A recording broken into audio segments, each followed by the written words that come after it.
Earl with my daughter, Brooke Earl, and we're here to discuss relationships. I was married for 25 years, and I've been divorced for almost 5. I have 3 children. Brooke is the oldest.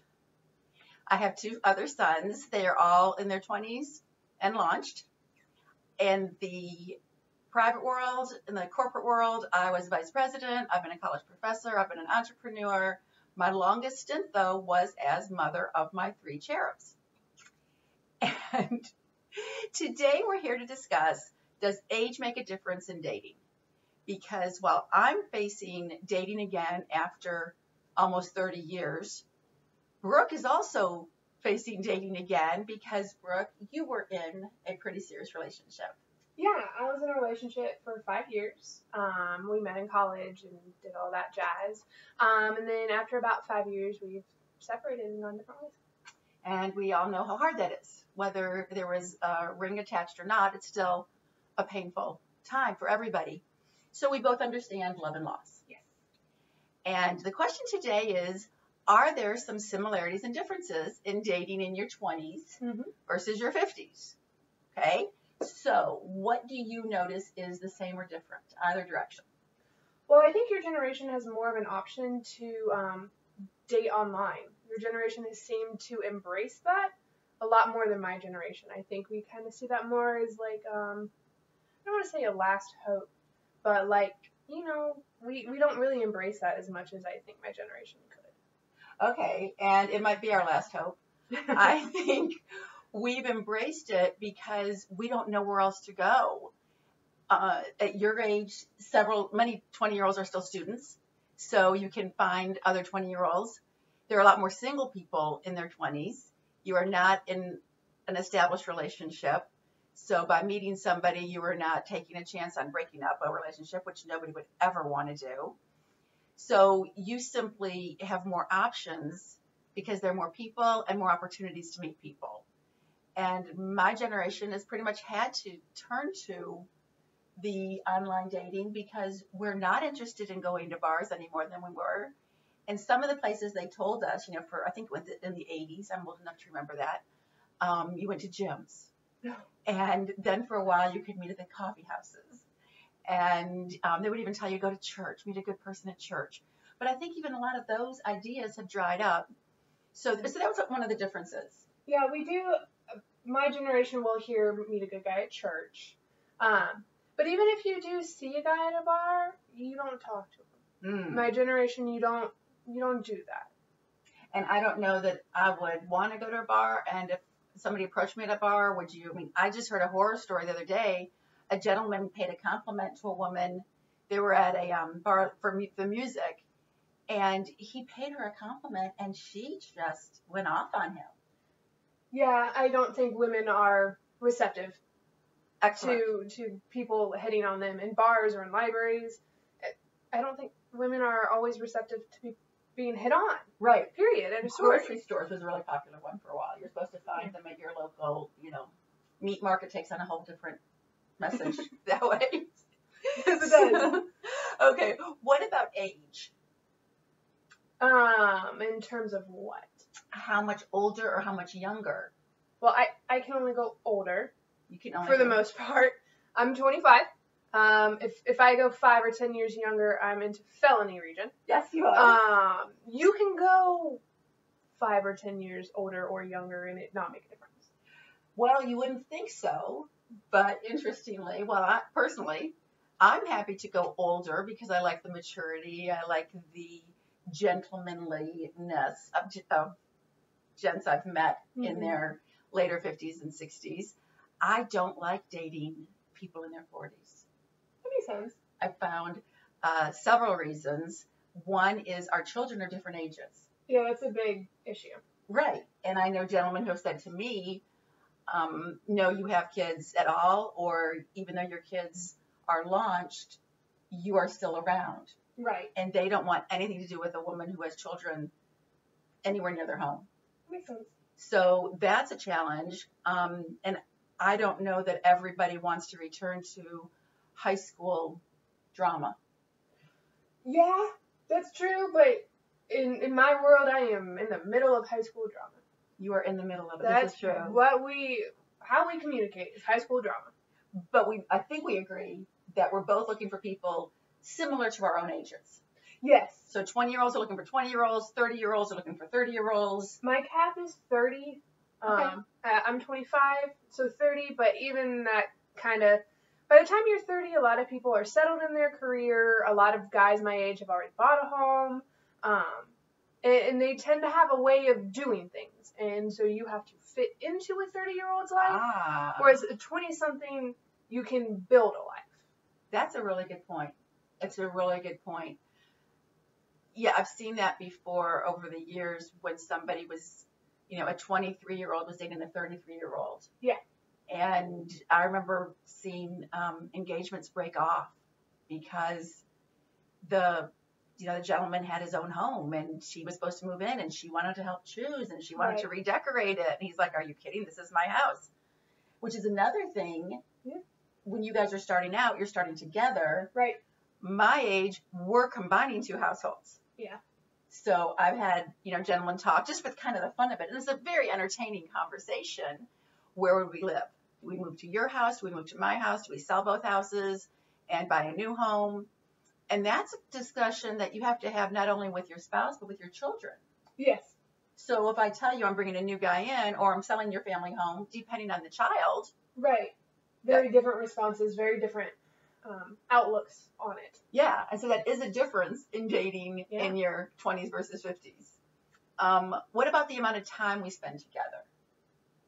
Well, that's actually kind of interesting. So, again, I'm 25, and a lot of guys at my age are starting out in their career, and 80 hours a week is reasonable for them to be working. Mm. So it's more, in my case, trying to find a time to see them, whereas I think in your case, it's a little different.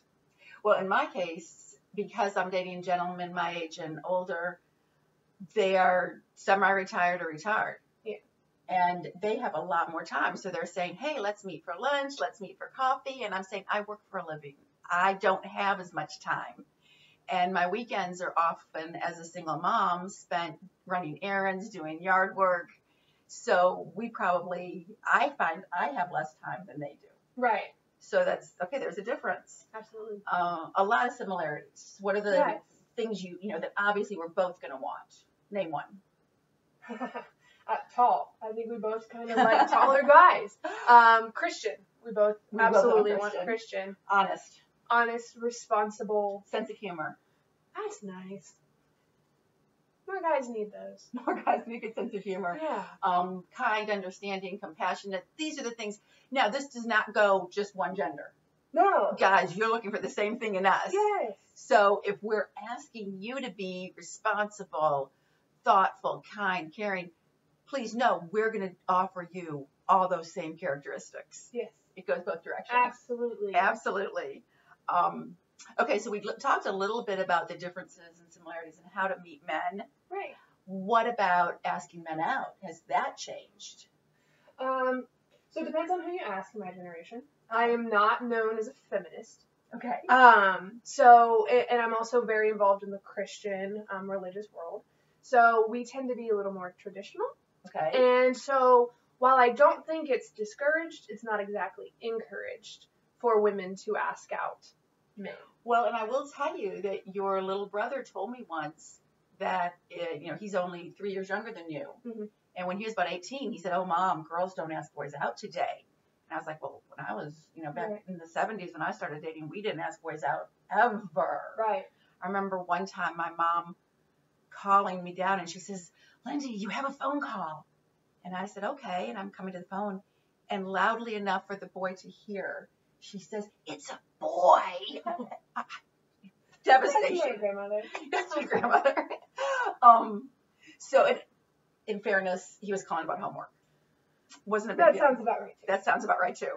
So nothing has changed in that perspective though, because we call it old fashioned, but I've had guys actually on their profiles write, women, I'm an old fashioned gentleman. Please give me the benefit, allow me the honor of contacting you and asking you out. Yeah.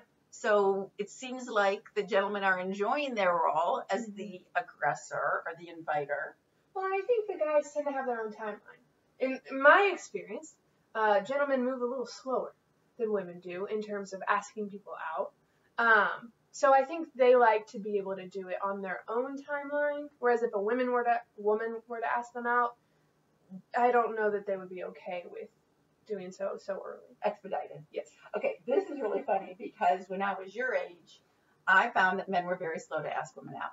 And by the time the guys got around to asking me, I was on my next crush. Absolutely. That's still true. That's still true. That's still true. Okay, my time, let's fast forward 30 years. I'm finding guys are too quick to ask me out. Just a couple weeks ago, gentlemen, online dating, said, hey, can we meet for coffee? And I said, well, there's nothing wrong with having some conversations first. Let's talk by phone. You know, just today, online, I was invited out to dinner. And I said, honestly, I don't have enough information to make an answer, give you a fair answer. He was very kind. And he said, that was very well said. He liked my response. Yeah, there you go. So, yeah, men seem to be slower in their younger years. They're quicker. And women with whom I've spoken have told me that men are quicker to want to commit to a relationship. Oh.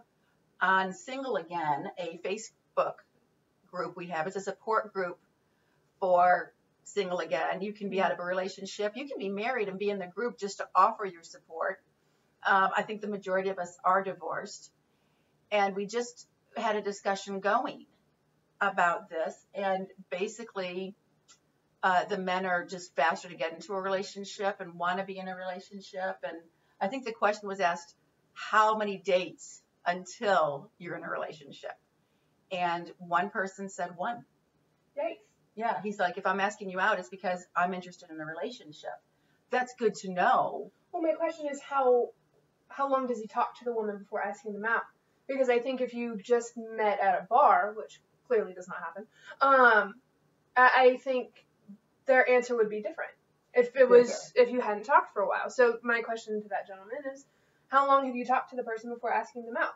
Because, and that makes perfect sense, because if he has already established a great friendship, relationship, then he's saying, by the time I'm asking you out, but that goes back to your point of guys take forever to ask you out. They do. So then that does make more sense. Yes. Okay, first dates. What are common first dates in your 20s, and are they the same as common first dates in your 50s? Well, so that's kind of a twisted question for me, because in my experience, we don't actually ask each other out on one-on-one dates. We date in groups first, and then it goes from a group hangout session to a one-on-one hangout session, and I don't think it's much of an official first date, at least in my experience. I do know, I mean, you go from let's hang out to, well, I'm hungry, let's go get something to eat, or I want to go see a movie. So you do the first date things, but it's not a grand, he meets me at the door with flowers, first date. Yeah, now my age, we're meeting someplace else. Right. We're not telling them our address the first meeting. I was never a fan of dinner and a movie. Dinner, fine, but movie, I want to talk to you. Yeah. Do not put me in a room and tell me to shut up for the next 2 hours. I'm not entertained. Nope. I like very physical dates. Take me for a walk. Take me to a sporting event. If you want to take me to a concert, make it an outdoor concert so we can talk over the band and no one's going to get upset with us. Well, and make sure you have the same taste in music. Because I have had people where they say, let's go listen to this band or whatever, and I look it up and it is not what I'm into. So I end up saying no, but not because I don't want to go out with them, but because I don't want to listen to that kind of music. That's a challenge that I've had to teach many men in my lifetime, and I don't mean men I'm dating. I mean, like as friends. Yeah, I kind of make myself a counselor to everyone, and I've asked many people over my lifetime, do you know how to ask a woman out? And they're like, well, yeah, you just call her and say, hey, you want to go out? And the answer is, no, that's not. This is my mom. I know how she taught. And I taught my sons, you ask a woman very specifically, are you available for this event at this time on this day? Yes. And then you tell them, I'm going to pick you up, or I'm going to meet you there, or there's very little left to the imagination. There are no questions after you were done being asked out. Because it's clear what's happening. Yes. And then if you do say, well, I'd really love to go out with you, and that sounds like a great event, but I have a family event that day, so I can't. Right. That way you're rejecting the event, not the person. Or they're rejecting the event. Hey, I'd love to go out with you, but that is really not my music. Right. And so again, they're not rejecting you. Now, if they just say no to all three, guys, Take the hint. That's fair. Okay, last question. In your world, how important are the things you're never supposed to discuss on a first date, like politics and spirituality? Crucial. There's no smaller way to say this. I'm 25. I have never been married, and I don't have kids. I would love to have a 50th anniversary one day. And so you have a chance of it, whereas I had zero chance of it. So these are things that are really important when it comes into, well, what church do we go to on Sundays, and what church do you want to get married in, and how do you want to raise our kids? Do you even want children? Do you want children? Because you guys still have to discuss that, whereas right, we're not discussing. Right. Yeah, so those things are, they're crucial to discuss. I prefer discussing them before the first date.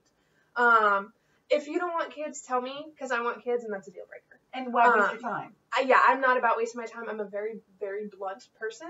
You're your mother's daughter? I am. So I don't waste my time, kind of situation. But those things are... It's truly for your benefit. Yes, if you're not a Christian... I'm sorry, it's just not really. And if our politics are that extreme that we're going to have friction in the house every time there's an election, or if you just don't care about it, one partner doesn't care and the other partner is very into it. Right. So it's not, or even financial matters. It's crucial. Yeah, you have to make sure that you get along, and that's, if anything, more important at your age. Yeah, I mean, I'm looking for the rest of my life here. You're looking, like you said, for 50 or 60 years. 50 or 60 years. I'm looking for maybe 20 before, we pass nursing homes. Thank you. So gently said. So, Brooke, thank you so much for being. It was really fun. It was enlightening. I learned some things from you this afternoon. I hope good things. But this conversation was about the difference in dating in your 20s versus your 50s. I'm Lindy Earle, and that is Life After Relationships. Ooh, good. Relationships. Thank you for joining me.